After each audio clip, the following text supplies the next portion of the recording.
उत्तम सकल न साए। जे धावती योगी अति सौगत माई न खाए। मानवता के मसीह जन जन में हर प्राणी में निवास करने वाले संत सम्राट सद्गुरु कबीर साहब जी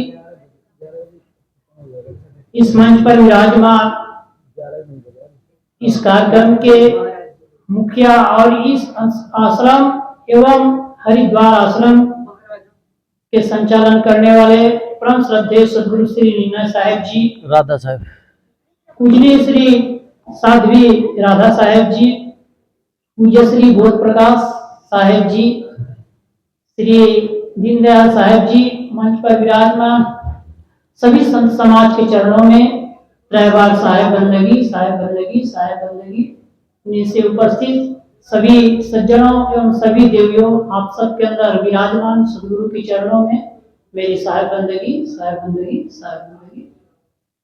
अभी हम सब लोग बहुत सुंदर भजन सुन रहे थे। क्या भरोसा है इस जिंदगी का, किसी की जिंदगी का भरोसा नहीं है। इसलिए हम सबको चाहिए सबसे प्यार करें और अपने सद्गुरु से तो प्यार करे ही करे। सबसे प्यार करे और सद्गुरु से प्यार ना करे तो बेड़ा पार तो हो ही नहीं सकता। कबीर साहब ने तो कहा है कि हरि मिले तो एक फल, संत मिले फल चार, सद्गुरु मिले अनेक फल कहीं कबीर विचार। सद्गुरु कबीर साहब कहते हैं हरि मिलेगा तो एक फल मिलेगा, थोड़ा प्रेम जागृत हो, आपके अंदर मनोभाव बनेगा, एक भावना बनेगी कि मैं कुछ करूं। और संत मिलेगा तो चार फल मिलेंगे, कहते हैं अर्थ धर्म काम मोक्ष। और सद्गुरु, जैसे अभी सद्गुरु जी विराजमान है, ऐसे यदि सद्गुरु मिल जाए तो अनेक फल मिलेगा।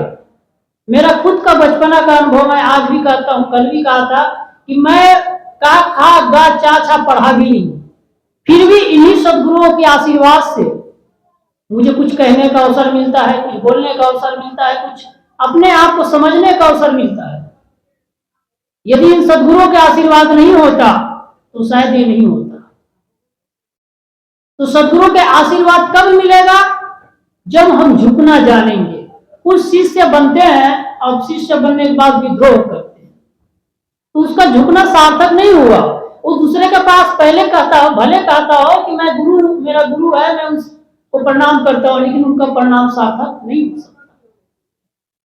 वो तो उसी तरह से हुआ जैसे एक आदमी जो कभी क्षमा करना जानता नहीं है, लेकिन जब अपने से बड़े मिल जाता है तो उसके सामने कहता है कि मैं क्षमा कर रहा हूं।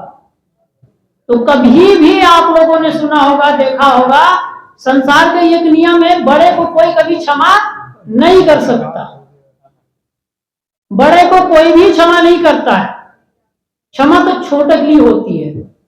एक छोटी सी कहानी कहकर अपनी वाली विराम दूंगा। एक बार मुल्ला जी नीचे बैठे हुए थे, उसके सिर पर बड़ा सा ईंट गिरा। मुल्ला जी को बड़ा गुस्सा आया, कहा यार मेरे को किसने मारा। वो लेकर के गया ईंट को, ऊपर छत के ऊपर देखा तो उससे बड़ा बलवान तगड़ा, मोटा तगड़ा आदमी बैठा था, पहलवान। जब पहलवान उनके तरफ देखा तो उसने कहा भाई मुल्ला क्या बात है? तो कहा हुजूर ये आपकी ईंट गिर गया था, इसको देने आया और आपको मैं क्षमा करता हूं। इसको क्षमा नहीं कही जाती, क्षमा उसको कही जाती जो अपने से छोटों को करे। जैसे सद्गुरु के अंदर में जब से आया हूं तब से मैं पाया, पिछले बार आया था 2-2.5 महीना पहले, फिर मैंने 1 महीना रुका। मैं सोचा था चला जाऊंगा, लेकिन गुरु जी का आशीर्वाद इतना अच्छा लगा तो फिर मैंने टिकट कैंसिल किया, फिर दूसरे टिकट बनाया, फिर मैं जो है फिर रुक गया। तो कहने का तात्पर्य इतना है कि हरि मिलेगा तो सिर्फ एक फल मिलेगा, और संत मिलेगा तो 4 फल अपने आप मिल जाएगा। और 4 फल मिलेगा कब? जब अपने अंदर दया आएगी। और जहां दया तहां धर्म है, जहां लोभ तहां पाप, जहां क्रोध तहां काल है, जहां क्षमा वहां। कबीर साहब ने कहा जब दया आनी चाहिए। मैं ये चीज साहब के अंदर देखा, कुछ भी काम करो तो कोशिश करना चाहिए कि कोई जीव है उसको बचाओ। साहब ने कहा बिल्कुल सही बात है। दूसरी बात और मैंने देखा, ये बात करके दया दो प्रकार की होती है। एक जीवों पर दया होती है, एक अपने से छोटे हैं उनको भी कोई भी सामान आए तो बांट करके खाना। मैंने आज तक इतने आश्रमों में रहा, गिनती नहीं है, कह नहीं सकता, बचपन से आश्रमों में रहते आया हूँ। लेकिन यहाँ मैंने पाया गुरु जी के अंदर कि एक छोटे से लड्डू भी आया। तो मैं खेत में गुड़ाई किया, उसके बाद इधर आया तो कहा भाई गुरु से खाया कि नहीं? कि नहीं साहब जी अभी आएंगे फिर खाएंगे। तो भाई ये लड्डू है कि क्या लड्डू कुछ भी हो, कहे कि ये लड्डू है, इसको जो है ले जाओ उनको देना। तो मैंने कहा कि ऐसा क्यों? तो कहे कि हमारे गुरु जी सबको बांट कर, ये दया ये भी होती है। और जो गुरु के अंदर इतनी दया भाव है, इतना आशीर्वाद है, वो हमें क्या नहीं दे सकता है। उनके लिए भी यदि हम विद्रोह करें तो हमसे बड़ा राक्षस कोई नहीं होगा। इसलिए हम सबको चाहिए, चाहे भक्त हो चाहे संत हो, हम सबको चाहिए। ऐसे सदगुरु मिलता नहीं है, उनके प्रति समर्पित भाव बनाए रखें और समर्पण से ही कुछ मिलता है। मैंने कल भी कहा था, आज भी कहा हूं। और एक छोटी सी बात और कहता हूं, प्यार जो करता नहीं इंसान को, और प्यार जो करता नहीं इंसान को, प्यार जो करता नहीं ईमान को, पूछ कर पत्थरों को रात दिन पा सकता नहीं कभी भगवान। जो दया करेगा वो प्यार भी करेगा। प्यार मतलब छोटों को भी और बड़ों को भी जैसे सम्मान चाहिए वो सम्मान देंगे, और यदि ये नहीं करेगा तो सम्मान नहीं दे सकता है। तो हम सबको चाहिए सदगुरु के प्रति ऐसे समर्पण भाव, प्रेम भाव बनाए रखें। 3 मिनट समय है, 3 मिनट के अंदर अपना भजन में सुना देना चाहता हूं। हम सोचे ऐसी बातें जिन बातों में हो दम। आप लोग भी गुनगुनाइए, बड़ी अच्छा भजन, बड़ा अच्छा भजन है। और छोटा सा भजन है, 2-3 पंक्ति का, लेकिन बहुत मार्मिक है। हम सोचे ऐसी बातें जिन बातों में हो दम, हम सोचे ऐसी बातें जिन बातों में हो दम। दुश्मन से भी प्यार करे जिसे दुश्मनी हो कम। दुश्मन से भी प्यार करे जिसे दुश्मनी हो कम, जिसे दुश्मनी हो कम। जिस घर में तू रहता है ओ मंदिर है तेरा, वो मंदिर है तेरा। जिस घर में तू रहता है ओ मंदिर है तेरा, वो मंदिर है तेरा। प्रभु की मूरत है माता पिता, प्रभु की मूरत है माता पिता, उनसे न जुदा हो हम सोचे ऐसी बातें जिन बातों में हो दम। हम सोचे ऐसी बातें जिन बातों में हो दम। हम सोचे ऐसी बातें जिन बातों में हो दम।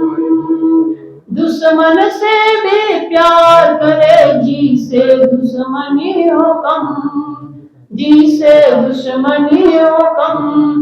भाई भाई की ताकत है, भाई से कैसा बैर, भाई से कैसा बैर। भाई भाई की ताकत है, भाई से कैसा बैर, भाई से कैसा बैर। माफी मांगे और गले मिले, माफी मांगे और गले मिले, इसमें क्यों करे शर्म। हम सोचे ऐसी बातें जिन बातों में हो दम। हम सोचे ऐसी बातें जिन बातों में हो दम।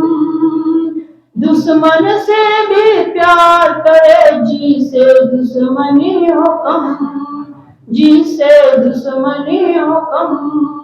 दुनिया में ऐसा कौन भला जो दूध का धुला हुआ, जो दूध का धुला हुआ। दुनिया में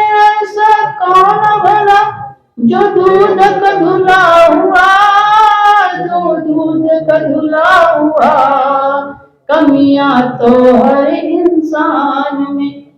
बढ़िया गा रहे हैं आप लोग। कमियां तो हर इंसान में, कमियां तो हर इंसान में, फिर क्यों ना करे संयम, फिर क्यों ना करे संयम। हम सोचे ऐसी बातें जिन बातों में हो दम, हम सोचे ऐसी बातें जिन बातों में हो दम। दुश्मन से भी प्यार करे जिसे दुश्मनी हो कम, जिसे दुश्मनी हो कम, जिसे दुश्मनी हो कम। ये वचनों के साथ अपनी वाणी को देता हूँ विराम, और आप सब के अंदर बैठे सदगुरु को एवं मंच पर विराजमान पूज्य सदगुरु को मेरा त्रैवार प्रणाम। साहेब बंदगी, साहेब बंदगी, साहेब बंदगी।